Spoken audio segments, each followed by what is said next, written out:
Tenemos aquí en la institutora María Sánchez, que es nacida en Córdoba en 1989, una poeta española considerada una de las voces más potentes del panorama poético contemporáneo nacional, veterinaria de profesión, licenciada en la Universidad de Córdoba, trabaja con razas autóctonas en peligro de extinción, defendiendo otras formas de relación con la tierra como la agroecología, el pastoreo, la ganadería extensiva, que ha publicado los poemarios Cuaderno de Campo en 2017 con La Bella Varsovia y Fuego la Sed en 2024 por la misma editorial, así como los ensayos Tierra de Mujeres en Seix Barral 2019 con traducciones al alemán, francés e inglés, y Almáciga con ilustraciones de Cristina Jiménez en el sello Geoplaneta en 2020.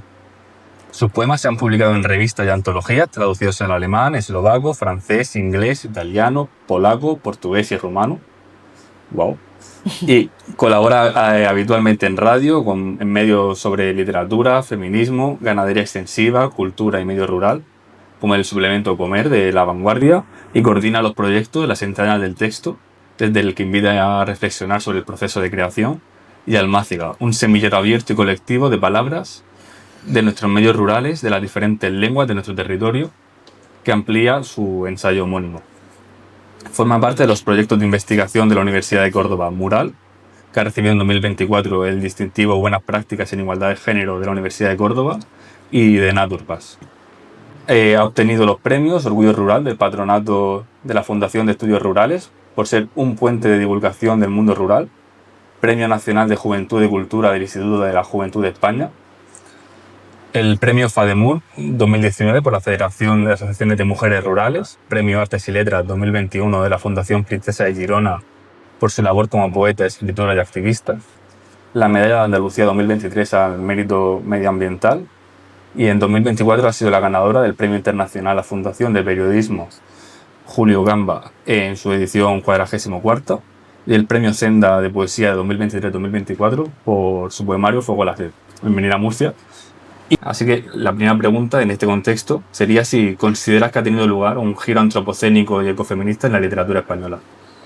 Bueno, pues gracias por la conversación, por la presentación, y creo que sí está teniendo ese giro, aunque creo que responde más quizá, si lo miramos de manera más general y superficial, a diferentes asuntos, ¿no? Uno de ellos es el tema de que al final publicar un libro está dentro de un mercado que es una industria literaria, es una industria, y está en un mercado capitalista.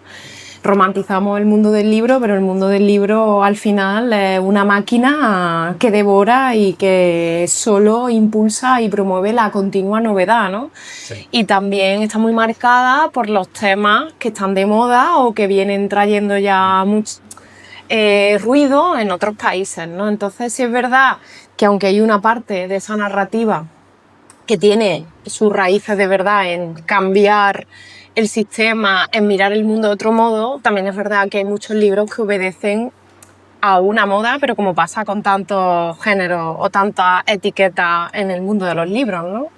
Personas que escriben un libro sobre un tema y a los 2 años va a estar de moda otro tema y van a escribir sobre eso, ¿no? Entonces, no lo digo como algo malo, o sea, estoy contenta con que haya por fin estas voces, pero creo que es importante en estos tiempos de inmediatez y de caducidad las obras que dejan un pozo y que van más allá de un libro, como lamentablemente se nos están vendiendo los libros, como un objeto de consumo. Llego tarde, no me da, no pasa nada porque te leas un libro que se ha publicado a 10 años o el año pasado ya no sea una novedad, ¿no? Entonces me estoy yendo por los cerros de Úbeda, pero tiene mucho que ver, creo, con mi manera de entender también la escritura y mi manera también de entender el lugar y el sitio que habito y cómo me gustaría que fuese, ¿no? Entonces está ese giro, pero ojalá no sea solo una moda y quede y se vaya enraizando, sí, y haya más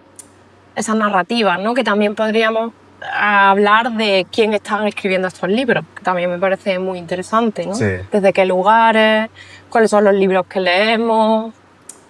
Sí, eso, mencionaba eso del el paso del tiempo por los libros y la prisa. Y bueno, tu libro Cuadernos de Campo tiene ya casi una década y un libro que se sigue leyendo muchísimo, que tiene muchísimas reediciones. Y en este poemario aparece una idea que creo que es muy interesante, que es la de la ruptura entre el ser humano y el mundo rural. Y te quería preguntar si crees que esta fractura es uno de los síntomas fundamentales del antropoceno.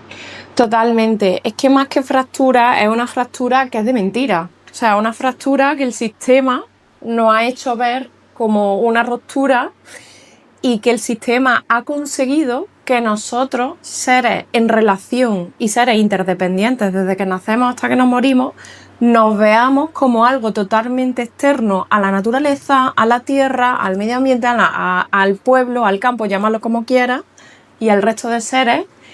Y esa imposición de jerarquía y además ese verse fuera y completamente separado de ese mundo, que somos nosotros, porque nosotros somos territorio, es lo que permite pues, el hiperextractivismo, la sequía, la contaminación, el pensar que todo es infinito, o sea, que los recursos de la tierra son inagotables, que no va a pasar nada si seguimos talando árboles, cuando, bueno, ya estamos viendo por diferentes acontecimientos que la pérdida de biodiversidad pues, nos trae enfermedades a nivel mundial muy peligrosas, que van a ser cada vez más frecuentes, el aumento de temperatura de todos los años, ¿no? Entonces, es un espejismo porque no es verdad, es totalmente falso, ¿no? Pero el sistema ha conseguido que nos veamos como algo totalmente ajeno y superior, ¿no? En esa burbuja de el ser humano está primero y luego está lo demás. Cuando somos, bueno, ese gráfico que a mí me gusta mucho de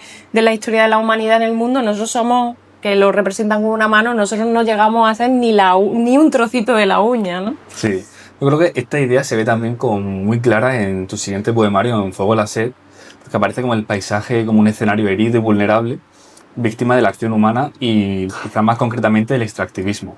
Así que te quería preguntar cómo influye esta conciencia de crisis ecológica en tu manera de escribir sobre el territorio.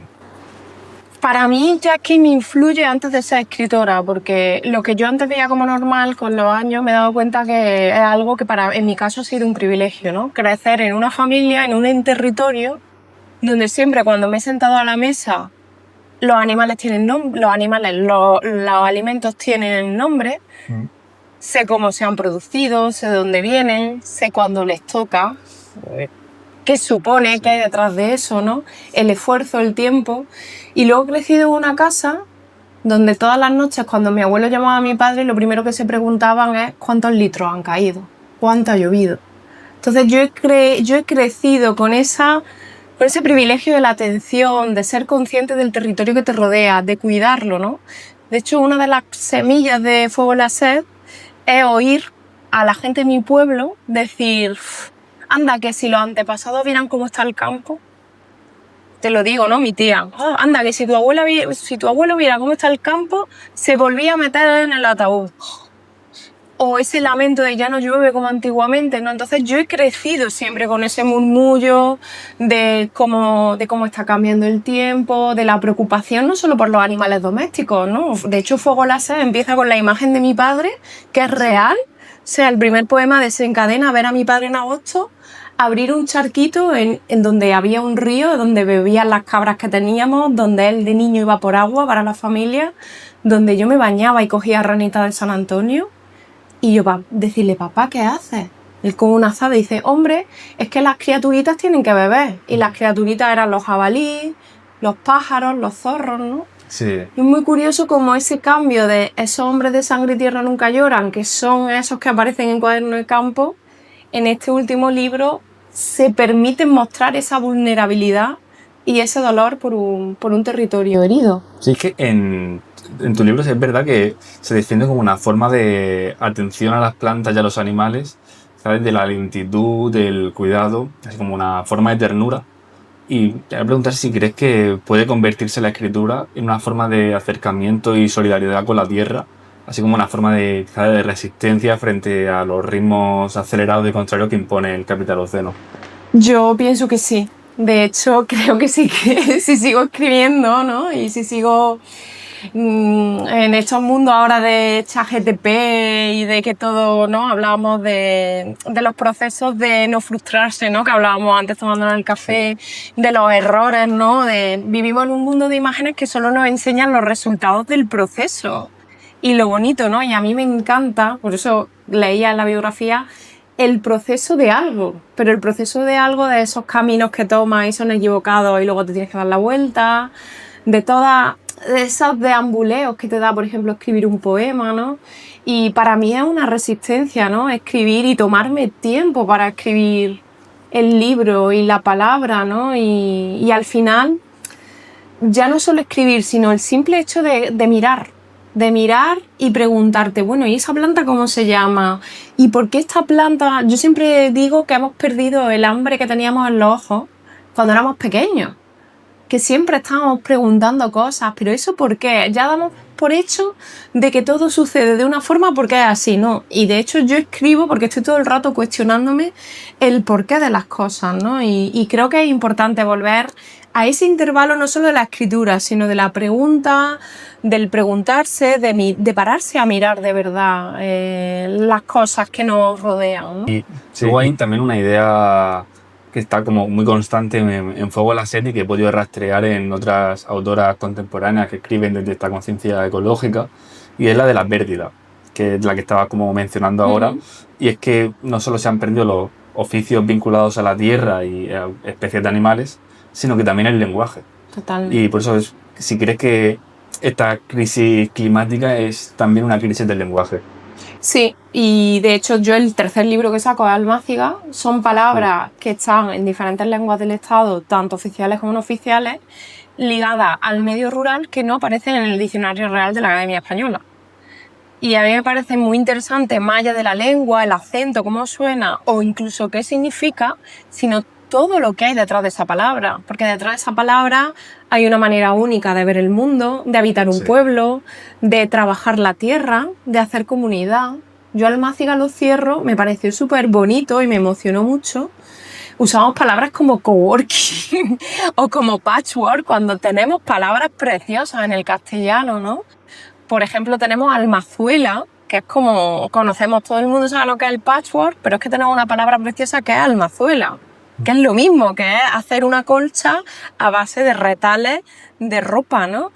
Y bueno, tiene más tela, pero no me voy a enrollar. Pero lo que te quería decir era que tenemos una palabra en cada lengua para hablar, para designar los trabajos comunales que nacen de la comunidad, no que nacen de la imposición de un ayuntamiento o de un organismo que impone, no, de los vecinos que se sientan y deciden, vale, este año ¿qué hacemos? Arreglamos el camino, los pastos comunales de montaña, y tenemos una palabra para eso. Y para mí eso es patrimonio y es cultura, ¿no? Porque somos eso, seres... Yo llevo un año estudiando antropología y es increíble cómo cambia la percepción y la manera de mirar las cosas dependiendo de dónde lo mires y cómo lo mires, ¿no? La palabra cultura, que la tenemos muy ligada pues a los libros y a un cierto sector muy reducido, estamos muy equivocados porque cultura es todo lo que hacemos los humanos en relación con otras personas. O sea, un zapatero que hace zapatos está haciendo cultura. Una persona que está haciendo tornillos en una fábrica está haciendo cultura, ¿no? Saber trabajar la tierra es cultura. Una quesera está haciendo un proceso intelectual cuando está haciendo un queso. Sí. Y yo de ahí no me bajo, ¿no? Vale. Entonces, creo que es muy importante, sin romantizar, ¿eh? Porque también esas palabras nos pueden llevar a lugares muy oscuros, pero también está muy bien en los tiempos en que vivimos saber de dónde venimos, para saber hacia dónde queremos ir, qué no queremos repetir, cómo se pueden hacer las cosas de otra manera. Y bueno, en tus poemas hay una crítica implícita a los modos de explotación del territorio rural desde una mirada urbana y productivista. ¿Consideras que el campo se ha convertido en una suerte de colonia interior dentro de un sistema económico contemporáneo? Ha sido no solo desde la ciudad, porque al final tenemos que entender que vivimos en un mundo globalizado. O sea, esos mundos rural-urbano cada vez se están mezclando más y poco se diferencia un niño de un pueblo con un niño de la ciudad. O sea, hay muchos niños en los pueblos que no saben cosas del campo, la mayoría. Lo que pasa es que también idealizamos eso, lo rural, ¿no? Esa oposición. Sí. Pero sí es verdad que tenemos aquí que hablar de políticas públicas y del sistema bajo el que estamos, ¿no? Y aunque vivas en un pueblo, el sistema y las políticas son las mismas. Entonces, muchas veces no es que desde la ciudad se impongan ciertas cosas, sino desde un mercado común se ponen sistemas de producción, se ponen normativas sin pisar el territorio, sin saber qué personas viven allí, sin saber qué seres viven en relación con estas personas y con en esos ecosistemas, y eso hace mucho daño, ¿no? Porque al final lo que no puede ser es que el medio rural se entienda, y hablo en singular, que a mí me gusta decir siempre medios rurales porque es súper diverso, no tiene nada que ver, incluso en la misma provincia, Claro. el norte con el sur, que si páramo, que si montaña, pero eso hace que se convierta en despensa o en vertedero, ¿no? Sí. Y que además las personas que habitamos los medios rurales seamos ciudadanas de segunda. Yo he estado un verano entero sin servicio de basura en mi aldea. Y pago lo mismo que paga una persona en una ciudad de los impuestos, ¿sabes? Y eso es lo normal. Existe como esa idealización del medio rural, y en tu poesía también se ve esa dureza que puede haber en lo rural junto al agotamiento o la violencia. E igual que en tu obra, otros autores contemporáneos también tienden ahora, sobre todo en el género narrativo, a desidealizar el campo, y frente a esta otra literatura que lo puede idealizar también muy actual. Así que, ¿cómo de importante consideras que es, pues, desmontar ciertas visiones que romantizan la vida rural? A ver, yo aquí siempre digo que hay dos extremos y a mí me gusta quedarme en los claros oscuros, en los grises. Lo que no puede ser es que en el medio rural seamos o la cabaña de Walding, el sitio donde tú quieres ir, no quieres tener internet, no quieres que nadie te moleste. Si toca la campana o canta el gallo, pones una denuncia, y en Francia han tenido que declararlo Patrimonio Inmaterial de la Humanidad porque ya había gente turista que iba a los pueblos y que denunciaba porque les despertaba el gallo o tocaban las campanas. O porque pasan las vacas por delante de su casa. Bueno, es que las vacas estaban antes que tú, que te has comprado una casa de segunda vivienda donde no estás empadronada y sigues teniendo todos tus servicios fundamentales en una ciudad y no formas parte de un territorio de verdad, que esto sería otro tema, ¿no? Eso por un lado, esa idealización, ese silencio, esa separación del mundo, porque te crees que la naturaleza es soledad, ¿no? La naturaleza es una trama de muchas cosas. Y a lo mejor donde tú no quieres tener internet, hay una chica con una quesería que necesita internet para vender sus quesos o para trabajar, ¿no? Claro. Y el otro extremo somos, pues, los santos inocentes, puerturracos. Lo peor, somos siempre eso, somos unos analfabetos, somos unos ignorantes, somos unos muertos de hambre, no tenemos ni idea de nada. Entonces a mí esos dos extremos me aburren. Es que en cualquier sitio, ya sea un patio de vecinas, un pueblo de 2000 habitantes, un barrio de una ciudad como Madrid, donde hay personas y conflicto. Y da igual que sea una aldea donde vivan 5 que una ciudad donde vivan 1 millón de personas, ¿no? Entonces yo siempre me pregunto por qué cuando vemos estos titulares con la palabra rural, ¿por qué no lo cambiamos con la palabra urbano? Y verás cómo nos rechinaría mucho, ¿no? Sí. Es que al final, cuando se usa tanto una palabra y se vacía tanto, pues claro, nos llevan a ver normales estas cosas que a mí, de hecho yo escribí Tierra a Mujeres en base a esa rabia que me daba, ¿no? Verme representada y ver representada a la gente con la que trabajaba y de dónde soy, ¿no? Y de dónde vivo, me cansaba, ¿no? O incluso cuando empecé a viajar como escritora, ¿no? Gente que te decía de la cultura en Madrid o en Barcelona, y pongo cultura entre comillas, Sí. que para ser de pueblo vestía muy bien, o qué graciosa era que leía poesía con mi acento, Qué gracioso. ¿no? O bueno, que Sí. para ser de campo, pues oye, que sabía mucho, ¿no? Y eso te estoy hablando del año pasado, del año... Entonces, pues mira, es que no nos podemos olvidar que hay otros saberes fuera de la academia que han sustentado y han conservado la tierra y muchos lugares que ahora son de alto valor ambiental, de personas que no fueron a la universidad y ni siquiera pudieron tener la educación básica, ¿no? Y hay que redignificar también esos saberes y esas historias de vida, ¿no? Claro. Te quiero preguntar por un poema en concreto que creo que es fundamental en el libro, y es el poema Fuimos Nosotras, de Fuego la Sed. En él hay como una crítica social muy potente que entrelaza la denuncia del extractivismo con la reivindicación feminista, ya que las mujeres rurales se exponen como sujetos históricamente invisibilizados y excluidos de los relatos oficiales. Como se ve en algunos versos como en los libros nunca aparecían sus nombres, tampoco sus quehaceres. ¿Consideras que el extractivismo tiene un impacto más allá de lo económico y ambiental, especialmente en el plano simbólico y en relación con la cultura patriarcal? Totalmente. Totalmente. Y de hecho hay proyectos feministas que se llaman feministas, donde yo he visto a lo largo de los años que han querido hacer cosas, y hablo aquí de mi tema, con mujeres rurales, mujeres ganaderas, mujeres agricultoras, de personas que han ido a hacer su proyecto académico feminista, han entrevistado a estas mujeres no se les ha pagado nada, han dado su tiempo, han dado su vida, han dado sus datos de trabajo, de cómo trabajan con la cabra, de cómo trabajan con el cultivo, y no aparece el nombre de estas mujeres en estos trabajos. ¿Eso cómo es? Sí. Eso es una práctica extractivista, aunque tu proyecto sea Claro, feminista, ¿no? efectivamente, sí. Entonces, y yo como veterinaria que estaba en una asociación donde venían personas que se estaban haciendo su doctorado y querían datos de producciones de leche, de manejo y tal, horrorizarme de cómo está denormalizado que una persona que va a hacer un doctorado tiene todo el derecho pues para tomarse todo el tiempo del mundo de esa persona. Da por hecho que lo tiene que atender, da por hecho las horas de lo que le tenga que dedicar a esa persona. Y el hecho de decir, oye, ¿y no lo vas a llamar para darle las gracias o decir que has sacado la tesis? No sé, Sí. tener un detalle con todas estas personas que han abierto tu casa y te han dado todo ese saber que tú lo has convertido en conocimiento académico.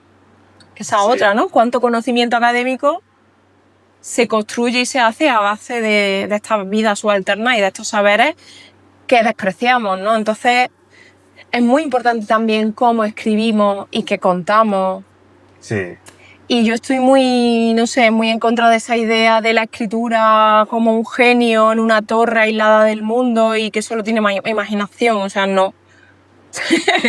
Sí. Quiero decir, me estoy explicando un poco mal porque me he levantado muy temprano y me siento un poco espesa, pero quiero decir que estoy muy en contra de esa imagen de alguien que escribe como alguien solitario. Eso Sí. es mentira. Hay una trama de muchas cosas, de saberes, de una persona que te está cuidando y está fregando el baño para que tú estés escribiendo, o que te está cuidando a tu hijo, ¿no? Totalmente, Entre sí. otras cosas, ¿no? Y esto también tiene mucho que ver, ¿no? Si estamos hablando de ecofeminismo, desde cuidados, desde hiperextractivismo, ¿no? Para mí es muy importante. Y también, por supuesto, afecta a la escritura de un libro, ya sea un libro de poemas, ya sea una novela, ya sea un ensayo. Algunos teóricos del antropoceno, como Baptiste Morizot, habla de una crisis de la sensibilidad hacia lo no humano. Te quería preguntar si piensas que la poesía puede ayudarnos a reaprender esta relación ética con los animales, plantas y, bueno, en definitiva, la tierra. Bueno, es curioso porque yo últimamente en los años veo que sí hay muchísima sensibilidad hacia lo no humano. O sea, no digo en general, pero sí que veo, por ejemplo, antes de ayer vi una noticia de que se ha expulsado a una persona por matar, no sé si fue en Valencia o en Alicante, por matar al gato de su pareja. Sí, Y se le ha prohibido la entrada al país. Cada vez estamos más concienciados pues, con los animales, sobre todo domésticos, con los árboles. Bueno, creo que no es tan simple, ¿no? En cambio, fijaros, asistimos a un genocidio Sí. con lo que está pasando en Palestina. Y ahí parece que lo tenemos como hipernormalizado. Quiero decir, que quizá nos hemos anestesiado en este mundo hacia ciertos dolores y cosas que yo nunca imaginé que íbamos a presenciar, ¿no? Como lo que está pasando con Palestina. Yo sí creo que hay una atención, pero quizá lo que sí hemos perdido es la sensibilidad de lo que tenemos más cerca, ¿no?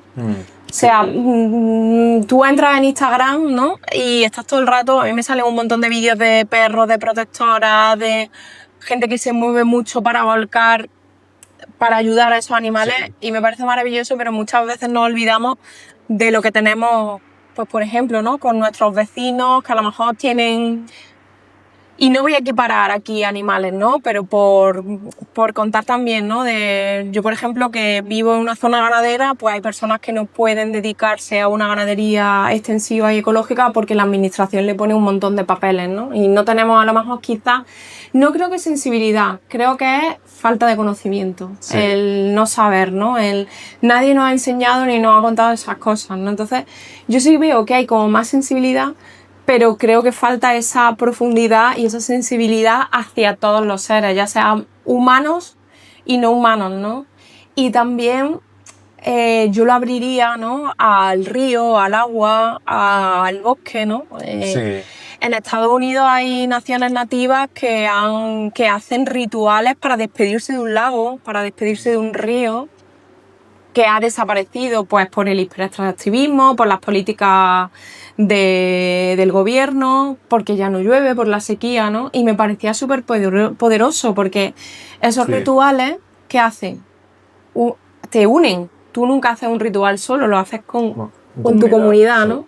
Entonces creo que ahí podría ser interesante, más allá del me gusta en redes, el formar comunidad y atravesar ese duelo, ¿no? Y verbalizar qué es lo que nos duele y qué necesitamos cuidar, qué necesitamos proteger, ¿no? Sí, y bueno, tengo dos últimas preguntas para ti, que es, bueno, en el Instituto nos interesan mucho los festivales literarios, como el Festival de Literatura Feminista de Moler, con quienes colaboramos, ya que son espacios de intercambio donde en estas ideas muchas veces aflora el pensamiento crítico, y te quería preguntar acerca de los festivales, qué papel crees que juegan en el campo literario y si crees que tiene una potencialidad política en la dinamización del debate público. Pues tiene muchísima potencia y en especial en ciudades que no son centros como Madrid o como Barcelona, que siempre han sido como los castillos de la cultura, de los escritores, de los intelectuales. Y yo siempre pienso que el centro lo pone quiero decir, ¿no? Que por ejemplo esta biblioteca es el centro para muchas personas. No te tienes que ir a Madrid para sentir el centro. Esta biblioteca, un festival, un recital, un sitio de encuentro, un parque de cualquier ciudad, de cualquier pueblo, es el centro del mundo para muchas personas, ¿no? Entonces creo que es muy potente festivales así donde podamos... Sobre todo vuelvo a esa parte de ver que hay otras personas, ¿no? Que pueden pensar como tú, o no tienen por qué pensar como tú, sino simplemente hay otro imaginario, otras maneras de estar en el mundo, de escribir, ¿no? Fuera de lo que es, bueno, pues, ¿cómo decirlo, no? De lo que nos ponen como importante, como urgente, ¿no? Y creo que ahí los festivales pues hacen una labor increíble, ¿no? Y luego también como espacio de encuentro, ¿no? Con otras autoras, ¿no? Sí. Que lees, que sigues, que la sacas de la pantalla, ¿no? Y la corporalidad también muy importante, ¿no? Sí. El encontrarnos, ¿no? Es fuerte, ¿no? Que vivamos en un mundo donde cada vez tenemos menos espacios públicos, o sea, que no sean de consumo, ¿no? Sí, exacto. Yo me reía mucho con una amiga que vivía en Madrid cuando me reía por no llorar, entenderme, cuando fue después del COVID, que me decía, María, es que si no me siento en un bar, no me puedo sentar en la calle, ¿no? Claro. Digo, qué fuerte que nos hayan tenido que encerrar para darte cuenta que vivimos en ciudades, ¿no? O sea, que tenemos la suerte de estar en una biblioteca. Tenemos la suerte de estar en una biblioteca pública y que ojalá tengamos más sitios donde una biblioteca pues pueda ser eso, no solo un lugar para los libros, sino para encontrarte con tus vecinas, intercambiar recetas, semillas, esquejes de macetas y simplemente sentarte, hablar o leer el periódico, ¿no? Y ya para acabar, quería lanzarte una última pregunta y pedirte, tras responderla, que leyeses un poema de uno de tus libros, el que prefieras, y la pregunta es, ¿qué puede hacer la literatura para cambiar este mundo? Uf, esa pregunta. A ver, yo voy a hablar desde mi experiencia. A ver, la literatura puede hacer mucho y puede hacer nada. Al final la literatura, más que la literatura, pienso en quién hace literatura, quiénes escribimos, desde dónde escribimos, cómo escribimos, en qué mesas nos sentamos, con quién nos sentamos, qué podemos hacer cada uno desde nuestro trocito de tierra del mundo, ¿no? Y en mi caso, para mí, el poema sí sirve para que una persona, después de leer un poema mío, se pregunte por el pájaro que está viendo de su ventana, cómo se llama, cómo vive, qué condiciones necesita para sobrevivir, o porque vuelva a ver el río donde iba con su abuelo, o simplemente llame a su vecina o le pregunte por su nombre, o repare en el árbol que tiene en su ventana, pues para mí, no sé. Sí, para mí el poema al final es una manera de ver, de llegar, de ver con nuevos ojos lo que tenemos tan cerca y tan que no le prestamos atención. Pero ya te digo, en mi caso, no quiero tampoco decir que la literatura tiene que tener, porque cada uno también escribe en su lugar. Para mí, por supuesto, la literatura es política y el poema es político, ¿no? Siempre. Pero esa es mi opinión. Y en este caso yo escribí Fuego láser porque necesitaba una manera de contar el dolor que me estaba pasando y buscar otra escapatoria que no fuese el ecofascismo, ¿sabes? Estos discursos colapsistas de, bueno, ya que está todo mal, ¿qué vamos a hacer? No se puede hacer nada, ¿no? Y yo creo que al final, en la literatura, en el poema, encuentro ese rayito de luz de seguir bregando, ¿no? De seguir peleando, para acabar. luchando, ¿no? Nadie lo registró. Decían que estaban más que acostumbrados a mirar a la muerte una y otra vez a la cara. Sin memoria, así pueden maldecir un lugar, despoblarlo. Pero una rabia silenciosa siempre nacerá de los vestigios de la historia. Cuando alguien muere lloramos, formamos parte del ritual. Nos abrazamos, nos entregamos sin mesura a la despedida. ¿Por qué no puedo hacer lo mismo con un arroyo, un sendero, un pantano, una dehesa, una familia de árboles, un rebaño, un árbol, un ser que se desvanece? Ya no llora este paisaje. A nosotros nos cosieron los párpados para que los muertos no supieran, no contaran. Ellos siempre señalaron. Renegad de la nostalgia. En ella también se esconden el poder, la violencia, la sequía. Oh, bueno.